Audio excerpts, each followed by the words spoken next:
ഭരണസമിതി അംഗങ്ങളുടെയും സഹകാരികളുടെയും വീടുകളിൽ ഫലവൃക്ഷ തൈകൾ നട്ട് കോതമംഗലം സഹകരണ ബാങ്കിന്റെ പരിസ്ഥിതി ദിനാചരണം.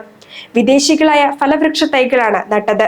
താലൂക്കിലെ മറ്റ് സഹകരണ ബാങ്കുകളും ദിനാചരണം സംഘടിപ്പിച്ചിരുന്നു.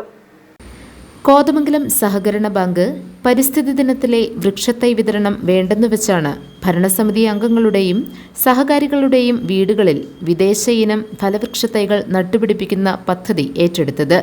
ബറാബ, റോണിനിയ, മിറാക്കിൾ ഫ്രൂട്ട് എന്നിവയുടെ തൈകളാണ് നട്ടത്. പ്രസിഡന്റ് എൽദോസ് പോൾ ഉദ്ഘാടനം ചെയ്തു. MG Prasad, advocate Paul Mundakkal, Sajeev Sunny, Deepu George തുടങ്ങിയവർ നേതൃത്വം നൽകി.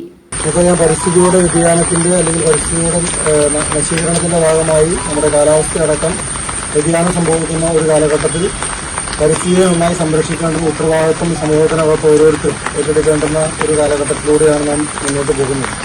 ഇതിൻ്റെ ഭാഗമായി തന്നെ ഇന്ന് കോതമംഗലം സഹകരണ ബാങ്ക് അതിൻ്റെ മുഴുവൻ ജീവനക്കാർ